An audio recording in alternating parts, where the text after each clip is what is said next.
dawns on him that he really is all alone. Clarissa and the rest of the family have noticed his absence. The animals try to locate each other via smell using their trunks, which are extraordinarily sensitive.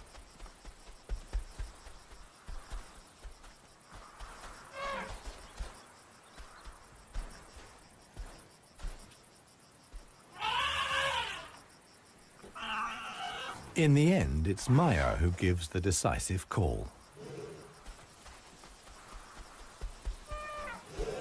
Now the straggler knows which way to go.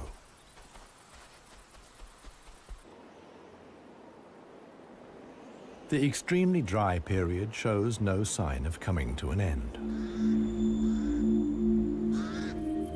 1 week later, the heat and the elephants have combined to decimate the